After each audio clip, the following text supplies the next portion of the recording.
అంటే 70+ మార్క్స్ తెచ్చుకోవడానికి స్ట్రాటజీ అన్నమాట. సో 70+ మార్క్స్ తెచ్చుకోవడం కష్టమా, ఒక 75+ మార్క్స్ అనేది 5 క్వశ్చన్స్, నువ్వు ఎన్ని క్వశ్చన్స్ టార్గెట్ పెట్టుకోవాలి, నీ టార్గెట్ ఎంత ఉండాలి, పేపర్ ఈజీనా టఫా పక్కన పడేసి, పేపర్ ఈజీగా వస్తుందా టఫ్ గా వస్తుందా ఎవరు చెప్పలేరు. నువ్వు ఒక వేణుస్వామి దగ్గరికి వెళ్ళినా కూడా నీ పేపర్ ఈజీగా వస్తుందా టఫ్ గా వస్తుందో చెప్పలేరు.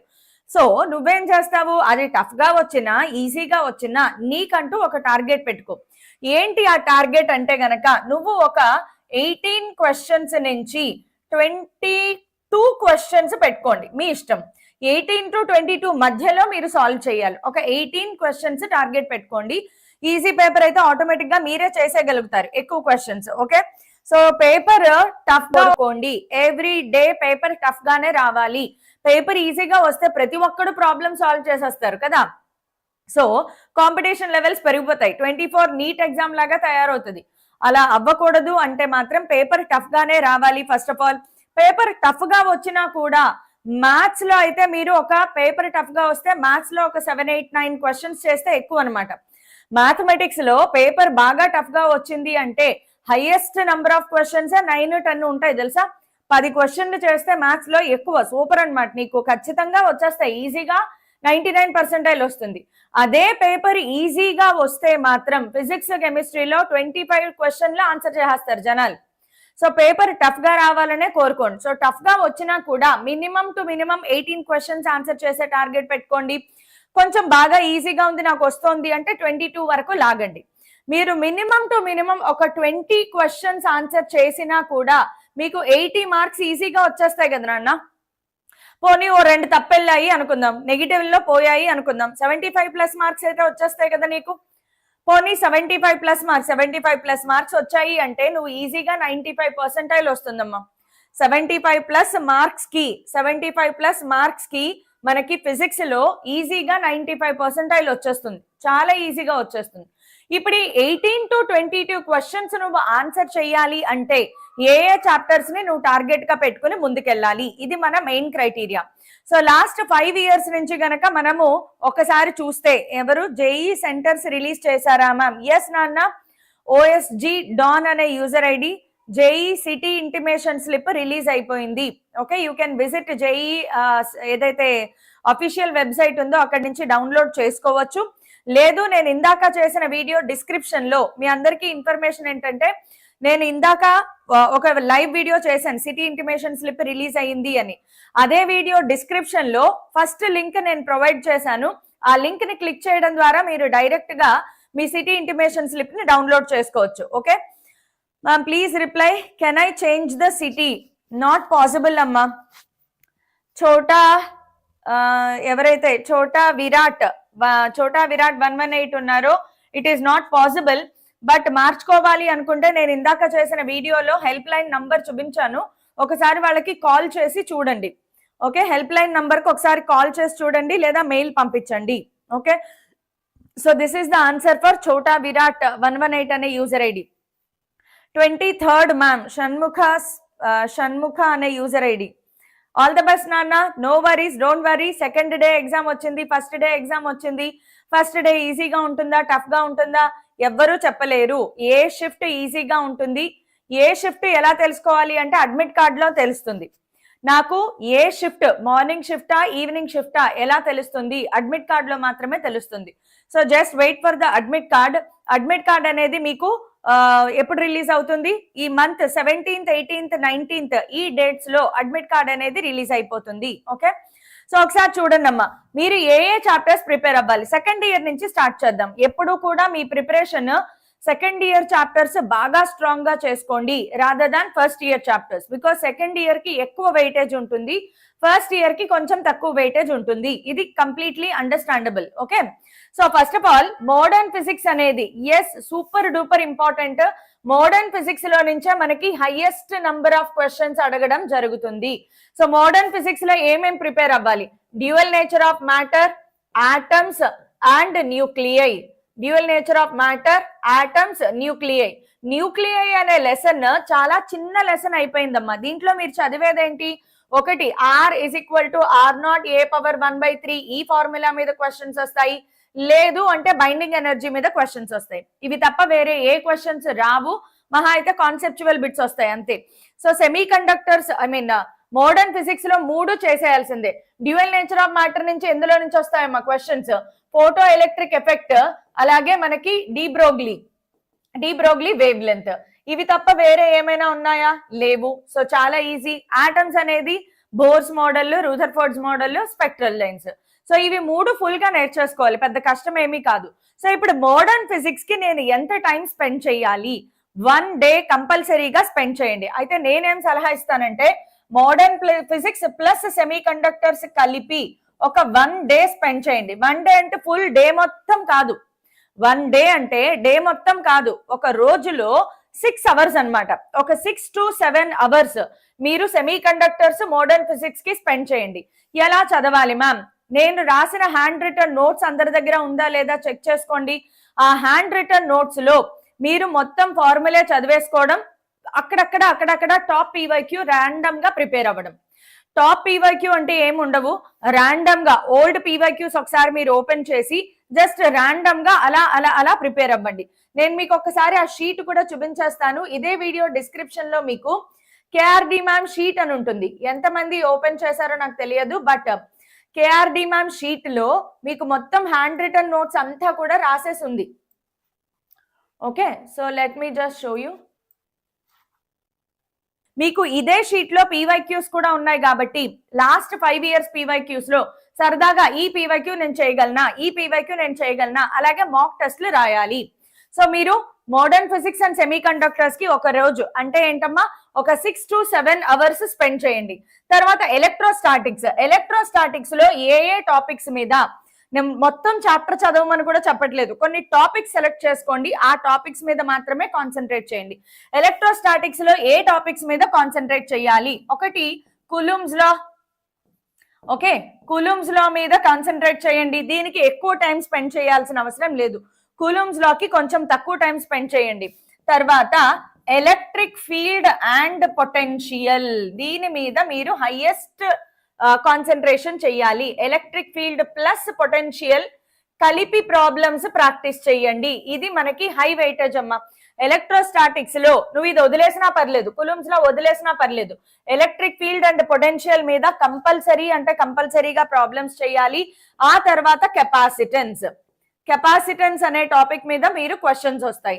సో ఈ ఎలక్ట్రోస్టాటిక్స్ మొత్తంలో మీరు ఎలక్ట్రిక్ ఫీల్డ్, పొటెన్షియల్, కెపాసిటెన్స్, గాస్లా కూడా చాలా ఈజీ కాబట్టి గాస్లా అంటే నథింగ్ బట్ ఎలక్ట్రిక్ ఫీల్డే మళ్ళీ.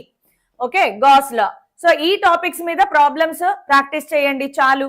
తర్వాత కరెంట్ ఎలక్ట్రిసిటీలో దేని మీద మ్యామ్? కరెంట్ ఎలక్ట్రిసిటీలో I is equal to NEAVD దగ్గర నుంచి, డ్రిఫ్ట్ వెలాసిటీకి కరెంట్ కి రిలేషన్ దగ్గర నుంచి, I is equal to Q/T formula దగ్గర నుంచి, అలాగే ఇందులో ఇంకా లిమిట్ లేదమ్మా. Resistors, combination of resistors, resistivity, series parallel combination, Kirchhoff's laws నేర్చుకోవాలి, KCL, KVL, ఇందులో లిమిట్ లేదు. కరెంట్ ఎలక్ట్రిసిటీ అనేది ఒక సూపర్ డూపర్ చాలా చాలా చాలా ఇంపార్టెంట్ టాపిక్ నాన్న. సో మీరేం చేస్తారంటే కరెంట్ ఎలక్ట్రిసిటీకి చాలా హై వెయిటేజ్ ఇవ్వండి. ఇప్పుడు ఈ ఎలక్ట్రోస్టాటిక్స్, కరెంట్ ఎలక్ట్రిసిటీ కలిపి ప్రిపేర్ అవ్వండి. ఇది కూడా 1 డేలో ఫినిష్ అయిపోవాలి. అగైన్ 1 డే అంటే ఏంటమ్మా 6 to 7 అవర్స్ లో electrostatics and current electricity complete అయిపోవాలి. నా మూవింగ్ చార్జెస్ అండ్ మ్యాగ్నెటిజం లో అయ్య బాబో ఈ చాప్టర్ చాలా కష్టంగా ఉంది, నేను చేయలేనేమో, నా వల్ల కాదేమో అనుకున్న వాళ్ళు చాప్టర్ మొత్తం వదిలేసేయద్దు. సింపుల్ గా బయోట్ సావర్ట్స్ లా అప్లికేషన్స్ నేర్చుకోండి. సింపుల్ గా Biot Savart's law applications and its applications, Biot Savart's law దాని అప్లికేషన్స్, కేవలం ఈ పోర్షన్ నేర్చుకున్నా కూడా మీరు సేవ్ అయిపోతారు. Entire moving charges and magnetism అవసరంలా, కేవలం ఈ పోర్షన్ నేర్చుకుని మీరు ఎగ్జామ్ కి వెళ్ళినా కూడా మీరు సేవ్ అయిపోతారు. సో లాస్ట్ మినిట్స్ లో ఇవి మీరు కంపల్సరీగా చేయండి. పీవైక్యూస్ లేవు మ్యామ్ దేంట్లోనన్నా? కేఆర్డి మ్యామ్ షీట్ లోనా? కేఆర్డి మ్యామ్ షీట్ లో పీవైక్యూస్ ఉన్నాయి, నేను చూపిస్తాను. ఇప్పుడు ఈఎంఐ ఏసీ మీరు చేయాల్సింది మూవింగ్ చార్జెస్ అండ్ మ్యాగ్నెటిజం కి మాత్రమే సింపుల్ గా 1 డే స్పెండ్ చేయాల్సి ఉంటుంది. అంత పెద్ద టాపిక్ కాబట్టి దీని ఒక్కచానికే మీరు 1 డే స్పెండ్ చేయాల్సి ఉంటుంది. ఈఎంఐ ఏసీ ఈ రెండిట్లో ఏదో ఒక చాప్టర్ మాత్రమే ప్రిపేర్ అవ్వండి. 2 కష్టం అనుకున్న వాళ్ళు, లేదు మేడం నేను 2 ప్రిపేర్ అయిపోయాను, well and good, super, no problem. నేను ఇంతవరకు నాకు డౌట్ఫుల్ గా ఉంది అవ్వట్లేదు అనుకున్న వాళ్ళు ఈఎంఐ ఆర్ ఏసీ రెండిట్లో ఏదో ఒకటి ప్రిపేర్ అవ్వండి. మీరు ఖచ్చితంగా రెండిట్లో ఒకదానికి 3 hours స్పెండ్ చేస్తే చాలు, ఇంకెక్కువ వద్దు. 3 hours స్పెండ్ చేస్తే చాలు. ఈఎంఐ ఆర్ ఏసీ ఏదో ఒకటి నేర్చుకోండి. లేదు రెండు నేర్చుకుంటాను అంటే well and good, super. Okay, ఇది సెకండ్ ఇయర్ లో మీరు modern physics, semi conductors, electrostatics, current electricity, moving charges and magnetism వీటినే రిపీటెడ్ గా చేస్తూ ఉండండి. నేను రే ఆప్టిక్స్, వేవ్ ఆప్టిక్స్ ఎందుకు చెప్పలేదు అంటే అవి కొంచెం కష్టంగా ఫీల్ అవుతారు. నార్మల్ గా జనరల్ గా మోస్ట్ ఆఫ్ ది స్టూడెంట్స్ కష్టంగా ఫీల్ అవుతారు. అదేంటి మేడం నేను నేర్చేసుకున్నాను అంటే సూపర్. అట్లీస్ట్ మొత్తం వదిలిపెట్టేసే కంటే సేఫ్ సైడ్ లో ఉండాలి అనుకుంటే, ఆన్ సేఫర్ సైడ్ మీరు గనక సేఫ్ సైడ్ లో ఉండాలి అనుకుంటే, నేను ఆల్రెడీ కొంచెం ప్రాక్టీస్ చేశాను అనుకుంటే రే ఆప్టిక్స్ నుంచి రిఫ్రాక్షన్ పార్ట్ మీద క్వశ్చన్స్ చేయండి. అలాగే వేవ్ ఆప్టిక్స్ నుంచి YDSE Young's double slit experiment ఈ రెండు చేసుకున్నా మీరు చాలా సేవ్ అయిపోతారు. ఆ రిఫ్రాక్షన్ లో కూడా లెన్స్, గ్లాస్ ల్యాబ్, రిఫ్రాక్షన్ లో లెన్సెస్, గ్లాస్ ల్యాబ్ అంతే. యంగ్స్ డబుల్ స్లిట్ ఎక్స్పెరిమెంట్ నేను రీసెంట్ గానే ఒక వీడియో చేశాను, ఆ వీడియో ఫాలో అయినా కూడా మీకు యంగ్స్ డబుల్ స్లిట్ వచ్చేస్తుంది. ఇవి సేఫ్ సైడ్. ఇంకా నా వల్ల కాదు అనుకున్న వాళ్ళు వదిలిపెట్టేసేయండి, లేదు అంటే చేయండి. మీకు ఇక్కడికే ఎన్ని క్వశ్చన్స్ కవర్ అవుతాయి ఒక్కసారి లెక్కేయండి. ఓన్లీ సెకండ్ ఇయర్ చేయడం ద్వారా టోటల్ గా ఎన్ని క్వశ్చన్స్ మీరు ఆన్సర్ చేయొచ్చు. ఎంటైర్ మోడర్న్ ఫిజిక్స్ నుంచి మీకు అప్రాక్సిమేట్ గా ఎంత లేదు అనుకున్నా 3 questions మినిమం టు మినిమం వస్తాయి. ఓకే, సెమీ కండక్టర్ డివైసెస్ నుంచి మినిమం టు మినిమం 1 question గ్యారంటీగా వస్తుంది. ఎలక్ట్రోస్టాటిక్స్ నుంచి మినిమం టు మినిమం 2 questions వస్తాయి. కరెంట్ ఎలక్ట్రిసిటీ నుంచి minimum to minimum 2 questions. Moving charges and magnetism నుంచి 1 question or 2 questions. అంటే ఇక్కడ 1 వస్తే ఇక్కడ 2 వస్తే, ఇక్కడ 2 వస్తే ఇక్కడ 1 వస్తుంది. సో ఈఎంఐ అండ్ ఏసీ లో నుంచి కంపల్సరీగా 1 question గ్యారంటీగా వస్తుంది. లెక్క పెట్టండి, 3 + 1 4 5 6 7 8 9 10 questions కేవలం ఈ చాప్టర్స్ చేయడం ద్వారా కవర్ అయిపోతాయి. 10 questions అంటే ఎన్ని మార్క్స్ వచ్చాయి ఇప్పటికే? కేవలం సెకండ్ ఇయర్ ద్వారా మీరు ఎన్ని క్వశ్చన్స్ ఆన్సర్ చేస్తున్నారు? 10 questions. ఏదో వేవ్స్ గా వచ్చు, లేదా రిఫ్రాక్షన్ వచ్చు, YDSE వచ్చు, 11 questions కవర్ అయిపోతాయి. 40 మార్క్స్ మీ చేతిలోకి వచ్చేసాయి. నెక్స్ట్ చూడండి, ఇంకా ఫస్ట్ ఇయర్ లో దేనికి మనం ఎక్కువ వెయిటేజ్ ఇవ్వాలి మ్యామ్? కైనమెటిక్స్ 1D 2D కంపల్సరీగా చేయాలి. Laws of motion, work power energy, gravitation, units and measurements, electromagnetic waves must do chapters. Do or die chapters గా పెట్టుకోండి. ఎందుకు అలా చెప్తున్నారు మ్యామ్? ఇవి లో వెయిటేజ్ చాప్టర్స్ కదా. లో వెయిటేజ్ చాప్టర్స్ అయినా గ్రావిటేషన్ నుంచి కంపల్సరీగా ఒక క్వశ్చన్ వస్తుంది, యూనిట్స్ అండ్ మెజర్మెంట్స్ నుంచి కంపల్సరీ క్వశ్చన్ వస్తుంది, ఎలక్ట్రోమాగ్నెటిక్ వేవ్స్ నుంచి కంపల్సరీ క్వశ్చన్ వస్తుంది. అండ్ ఎందుకు ఇవి మస్ట్ అండ్ డూ అంటే మొత్తం 13 లక్షల మందిలో 12 లక్షల మంది డెఫినెట్ గా డామ్ షూర్ గా ప్రిపేర్ అయ్యే chapters. Easy to do problems, చాలా ఈజీ కాన్సెప్ట్స్, చిన్న చిన్న లెసన్స్ చాలా ఈజీగా సాల్వ్ చేయొచ్చు. సో ఇవి 3 కంపల్సరీగా చెయ్యండి. మీరు units and measurements just 2 hours లో ప్రిపేర్ అయిపోవచ్చమ్మా, కేవలం 2 hours చాలు. ఎలక్ట్రోమాగ్నెటిక్ వేవ్స్ కి కూడా 2 hours సరిపోతుంది. గ్రావిటేషన్ కి 2 hours సరిపోతుంది. జస్ట్ 2 hours లో ఫినిష్ అయిపోయే చాప్టర్స్. దేశంలో ఉన్న ప్రతి జేఈ ఆస్పిరెంట్ ఈ 3 చాప్టర్స్ చేస్తాడు కాబట్టి నువ్వు కూడా ఖచ్చితంగా చేసి తీరాల్సిందే. ఓకే, హీట్ ట్రాక్ లోకి వచ్చేటప్పటికి థర్మోడైనమిక్స్ మాత్రమే రాశారు మ్యామ్, మీరు కేటీజీ రాయలేదు. కేటీజీ కూడా రాసుకోండి. బట్ నేను చెప్పేది ఏంటంటే మీరు థర్మోడైనమిక్స్ బాగా థరోగా ప్రిపేర్ అయిపోయినప్పుడు ఆల్మోస్ట్ కేటీజీ అందులో కవర్ అయిపోతుంది. ఆల్మోస్ట్ మీరు ఎప్పుడైతే థర్మోడైనమిక్స్ పర్ఫెక్ట్ గా ప్రిపేర్ అయిపోయారో కేటీజీ ఆల్మోస్ట్ అందులో కవర్ అయిపోతుంది. సో కేటీజీ అండ్ థర్మోడైనమిక్స్ నుంచి ఒక్క క్వశ్చన్ వస్తుంది మనకి. Work power energy, laws of motion, kinematics 1D 2D must and do chapters. మిగతావన్నీ చేస్తారా చేయరా మీ ఇష్టం. రొటేషనల్ మోషన్ చాలా ఇంపార్టెంట్ కదా మ్యామ్? ఎస్, రొటేషనల్ మోషన్ చాలా ఇంపార్టెంట్. కానీ చాలా మంది పిల్లలు కష్టంగా ఫీల్ అయ్యేది. So system of particles and rotatory motion పూర్తిగా వదిలేసేయాలా? అక్కర్లేదు. ఇప్పుడు నేను కొన్ని టాపిక్స్ చెప్తాను చూడండి. ఇఫ్ పాసిబుల్ సేఫ్ సైడ్ కోసం ఇఫ్ పాసిబుల్ మీరు నేర్చుకోవాల్సింది ఏంటంటే కేవలం మొమెంట్ ఆఫ్ ఇనర్షియా అనే కాన్సెప్ట్ ఉంటుంది, అదొక్కటి నేర్చుకోండి చాలు. కేవలం మొమెంట్ ఆఫ్ ఇనర్షియాకి సంబంధించి ప్రాబ్లమ్స్ చేయగలిగితే వెల్ అండ్ గుడ్, చేస్తే మంచిది. తర్వాత ఆసిలేషన్స్ లో y is equal to a sin omega t v and a acceleration y కి v కి a కి ఫార్ములే ఉంటాయి కదా, ఇదొకటి నేర్చుకున్నా చాలు. ఆసిలేషన్స్ లెసన్ లో ఈ మాత్రం నేర్చుకుంటే సరిపోతుంది. ఓకే, నెక్స్ట్ ఇంకా ఫ్లూయిడ్స్ లెసన్ లో సర్ఫేస్ టెన్షన్ ఒక్కటి నేర్చుకోండి చాలు. Surface tension and capillarity, surface tension లోనే క్యాపిలారిటీ కూడా ఉంటుంది. ఇవి ఎడిషనల్ టాపిక్స్, మీ ఇంట్రెస్ట్ ని బట్టి మీరు నేర్చుకుంటే బాగుంటుంది. ఇప్పుడు వీటిలో నుంచి ఎన్ని క్వశ్చన్స్ కవర్ అయ్యాయి ఒకసారి మీరు చెక్ చేస్తే, కైనమెటిక్స్ 1D 2D లో నుంచి 1 or 2 క్వశ్చన్స్ కవర్ అవుతాయి. లాస్ ఆఫ్ మోషన్ నుంచి 1 క్వశ్చన్, వర్క్ ఎనర్జీ పవర్ నుంచి 1 క్వశ్చన్, ఇవన్నీ 1 క్వశ్చన్స్ వేసుకున్నా కూడా మీకు ఇక్కడ 2 క్వశ్చన్స్ వేసుకున్నా కూడా చూడండి 2 3 4 5 6 7 8 9 అంటే దాదాపుగా ఇక్కడ కూడా ఒక 10 క్వశ్చన్స్ కంప్లీట్ అయిపోయాయి. సో ఫస్ట్ ఇయర్ నుంచి ఈ చాప్టర్స్ చేసుకుంటే 10 క్వశ్చన్స్, సెకండ్ ఇయర్ నుంచి ఈ చాప్టర్స్ చేసుకుంటే 10 క్వశ్చన్స్, 20 క్వశ్చన్స్ అయిపోయా లేదా?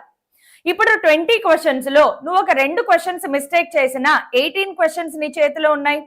సో ఇప్పుడు చెప్పండి, it is easy or tough? కేవలం కొన్ని చాప్టర్స్ ని పక్కన పెట్టేస్తే నాకు 20 క్వశ్చన్స్ అంటే 80 మార్క్స్ వస్తాయా రావా? మినిమం 75 to 80 మార్క్స్ వచ్చేలాగా చూసుకోండి. That is the safest score. 90+ marks తెచ్చుకుంటాను ma'am, super, well and good. So ఎవరైతే 90+ రాలేవు, నా వల్ల కావట్లేదు, టెన్షన్ కదా, భయం ఉంటది, ఆ టెన్షన్ భయంలో నేను చెయ్యలేకపోతాను అనుకుంటారో వాళ్ళు నేను ఇక్కడ మెన్షన్ చేసిన టాపిక్స్ మాత్రమే నేర్చుకోండి, సరిపోతుంది. ఇంకేం అవసరంలా, జస్ట్ ఈ టాపిక్స్ నేర్చుకోండి. బికాస్ ఇవన్నీ ఇంటర్లింక్డ్ కదా. ఎప్పుడైతే మీరు కైనమెటిక్స్ 1D 2D నేర్చుకున్నారో మిగతా అన్ని చాప్టర్స్ లోనూ ఈ టాపిక్స్ కవర్ అయిపోతాయి. సో ఇంటర్లింకేజ్ ని దృష్టిలో పెట్టుకుని కూడా నేను మీకు చాప్టర్స్ ఇవ్వడం జరిగింది. సో ఈ మాత్రం చాలమ్మా, మీరు చెలరేగిపోవచ్చు. 20 క్వశ్చన్స్ ని మీరు టార్గెట్ గా పెట్టుకుని వెళ్ళిపోండి. ఒక్క క్వశ్చన్ మీరు మిస్టేక్ చేసినా చేయకపోయినా చేయకుండానే ఉండడానికి ప్రయత్నం చేయండి. Avoid negative marking, negative marking రాకుండా ఉండడానికే ప్రయత్నం చేయండి. సో నెగిటివ్ మార్కింగ్ తప్పించుకోవడం అంటే మీరు చాలా స్ట్రాంగ్ గా వీటన్నిటిని ప్రిపేర్ అవ్వాలి. Okay, terminal velocity important formula ma'am. Yes నాన్న, టర్మినల్ వెలాసిటీ మీద అక్కడక్కడ క్వశ్చన్స్ కనిపిస్తాయి, ఇంపార్టెంటే. కెమిస్ట్రీ అండ్ మ్యాథ్స్ కి కూడా ఎలా చేయండి ma'am? I will definitely ask chemistry and maths teachers also to do the same thing. Okay, EWS girl కి ఎన్ని మార్క్స్ తెచ్చుకోవాలి? ఫ్రీ సీట్ కి. ఫ్రీ సీట్ అనేది ఈడబ్ల్యూఎస్ మీద వచ్చేస్తుంది, మార్క్స్ తో సంబంధం లేదు. ఈడబ్ల్యూఎస్ లో నీకు సీట్ వస్తే ఫ్రీ సీట్ అనేది, ఫీ రియంబర్స్మెంట్ అనేది ఉంటుంది. సో మార్క్స్ నీకు సీట్ రావాలి అంటే మాత్రం 180 మార్క్స్ కంపల్సరీగా రావాలి నాన్న.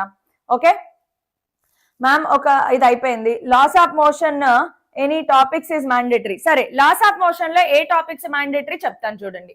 లాస్ ఆఫ్ మోషన్ లో ఆప్షనల్ అంటే ఏ టాపిక్స్ చదివితే సరిపోతుంది మ్యామ్, అది ఒకసారి చెప్పండి. ఓకే, లాస్ ఆఫ్ మోషన్ దగ్గరకు వచ్చేటప్పటికి first of all free body diagrams అనే వాటి మీద కాన్సన్ట్రేట్ చేయండి. ఫ్రీ బాడీ డయాగ్రామ్స్, ఖచ్చితంగా ఫ్రీ బాడీ డయాగ్రామ్స్, అన్ని రకాల ఫ్రీ బాడీ డయాగ్రామ్స్ మీరు ప్రాక్టీస్ చేయాలి. అలానే మేడం నాకు ఇప్పుడు కన్స్ట్రైన్డ్ మోషన్ రాదు, నువ్వు కన్స్ట్రైన్డ్ మోషన్ దాకా వెళ్ళక్కర్లేదు. Normal free body diagrams, attached bodies, string ద్వారా అటాచ్ అవడం, direct connection, normal free body diagrams, inclined plane మీద ఫ్రీ బాడీ డయాగ్రామ్స్, మీరు కనెక్టెడ్ బాడీస్ వరకు నేర్చుకోండి అమ్మా. అంతేగాని కన్స్ట్రైన్డ్ మోషన్ రాలేదు ఇప్పుడు ఎలాగో కంగారు పడద్దు, కన్స్ట్రైన్డ్ మోషన్ రాకపోతే పక్కన పడేసేయండి. Normal free body diagrams, every free body diagram చాలా ఇంపార్టెంట్. తర్వాత మొమెంటం అనే కాన్సెప్ట్ ఉంటుంది మనకి, law of conservation of linear momentum. Momentum కి సంబంధించి change in momentum, impulse, momentum కి సంబంధించి ఎవరైనా నా క్లాస్ విన్నారో లేదో వాళ్ళకి తెలుస్తుంది.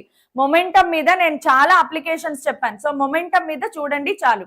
ఫ్రిక్షన్ నార్మల్ ఫార్ములా చేయండి, బ్లాక్ ఆన్ బ్లాక్ కూడా వద్దు. ఫ్రిక్షన్ లో ఏం చేస్తారు? ఫ్రిక్షన్ లో నార్మల్ ఫార్ములే small F is equal to mu into N concept మీద free body diagrams in friction. Friction లో బ్లాక్ ఆన్ బ్లాక్ దాకా వెళ్ళొద్దు, అవసరం లేదు.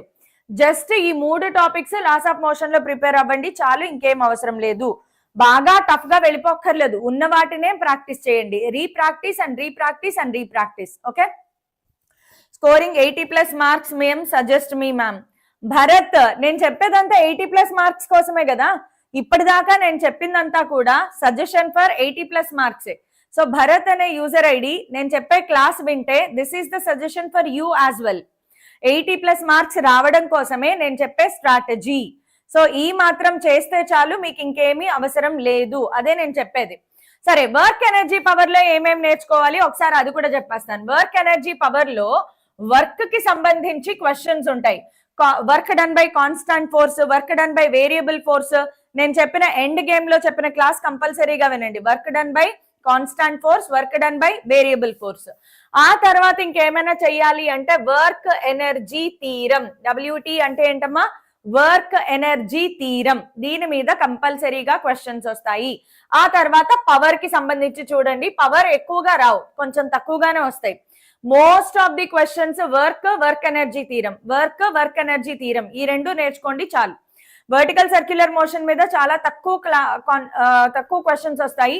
So vertical circular motion basic concept knowledge ఉంటే చాలు. బేసిక్ లోవర్ పోర్షన్ దగ్గర ఎంత వెలాసిటీ ఇవ్వాలి, అప్పర్ పోర్షన్ దగ్గర ఎంత వెలాసిటీ ఇవ్వాలి, అంతవరకు చాలు. సో ఇది వర్క్ ఎనర్జీ పవర్. గ్రావిటేషన్ లో అడగద్దు, గ్రావిటేషన్ లో ఎంటైర్ గ్రావిటేషన్ లో మొత్తం ప్రాబ్లమ్స్ చెయ్యాలి. నువ్వు మొత్తం గ్రావిటేషన్ 2 గంటల్లో రివైజ్ చేసుకోవచ్చమ్మా. ఎంటైర్ గ్రావిటేషన్ ఓన్లీ 2 అవర్స్ లో మీరు రివైజ్ చేసుకోవచ్చు. అలాగే నేను రాసిన హ్యాండ్ రిటన్ నోట్స్ ఏదైతే ఉందో ఎవ్రీ డే దానిని గో త్రూ అవ్వడానికి ట్రై చేయండి. ప్రతిరోజు మీ రివిజన్ లో మినిమం 3 to 4 చాప్టర్స్ ఇంక్లూడ్ అవ్వాలి. ఆ 3 to 4 చాప్టర్స్ జస్ట్ మీరు కంప్లీట్ గా నా మీద డిపెండ్ అవ్వచ్చు, నేను రాసిన హ్యాండ్ రిటన్ నోట్స్ మీద డిపెండ్ అవ్వచ్చు. అది నేను చాలా నమ్మకంతో చెప్తున్నాను. నేను రాసిన హ్యాండ్ రిటన్ నోట్స్ చూస్తే తెలుస్తుంది మీకు